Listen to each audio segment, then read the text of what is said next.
So Neighborhood Legal Services has 3 offices, and we provide services to low-income people in a 5-county area. The Buffalo office provides services to people throughout Erie County, although because of the concentration of poverty here in the city of Buffalo, much of our work is centered on the city or residents of the city. The goals of the program that we're currently running is to assist low-income tenants who are living in residences that subject them to health or safety hazard.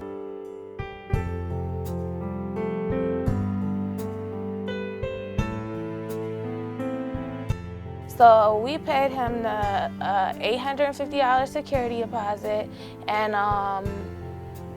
$10,200 for the whole year's rent. So altogether, it came up to like $11,050. Every time somebody moves, they have to put in a new security deposit and maybe first and last month's rent, maybe just first month's rent. But they need a bundle of cash to move. And these people don't have that. That's the disadvantage to the low income individual. It's too expensive to move. Everything in this apartment was cosmetically done. Nothing was insulated properly, nothing was done properly. It was just done to look nice.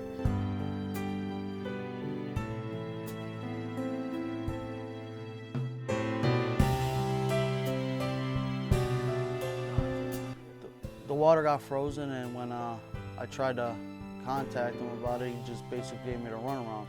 And then when enough was enough, I sent him a text message like, this is inhumane, animals don't even live without water, how could I have anybody at my house? I got kids. Is it fair for my kids that I should have to worry about them digging in a dirty toilet with feces and urine in it, maybe catching a disease and getting sick? Are you gonna pay the doctor bill? Then he called me on the phone and told me if I have anything to say to him, call him and tell him. Got real nasty with me, words got exchanged, but the moral was that was 4 days after my water was already still not on, and it just seemed like nothing was getting done. The landlord has had his lawyer call me and threaten me with eviction. Said that it's $18,000 to $20,000 worth of damage done on this property, and I'm liable for it. And tried to make me settle out over the phone and was threatening me and all types of crazy stuff. And I'm high-risk pregnancy, and I didn't want to end up homeless with my kids and staying with somebody with my kids being pregnant, so I wanted to pay the rent and get it out the way and just have like a safe, set place to stay with them, and I still ended up in this situation. The way I look at it, I'm a paying customer. Whenever you pay for something, you're paying for services. After the water got on, he basically told me that it wasn't his problem and it ain't his job to make sure I have water, and if I don't like it, I can move out. I couldn't even get in the shower if I wanted to. I had to limit how many times I had to use the bathroom. I couldn't wash my dishes, clothes smelling. I had to limit the things that I normally would do. Basically, the smell was bothering me so bad, and I was limited to, after 5 days without water, he started bringing me a 5-gallon jug of water, 1 jug of water, which only flushed my toilet 1 time. I pour it in the back of the toilet. By the time it fills up and I flush the toilet, I have no more water. So I had to limit the amount of times I used the bathroom, so I had to urinate in a Poland Springs jug, a big jug. And I have 4 of them, but after you twist the top off one, you can't stand the smell, so I had to use all 4 of them. They also said that he was trying to get me out, kick me out, and basically because he wasn't making no money off this apartment. We have professional slumlords. They exist. They're real people. They are renting substandard housing to low-income individuals.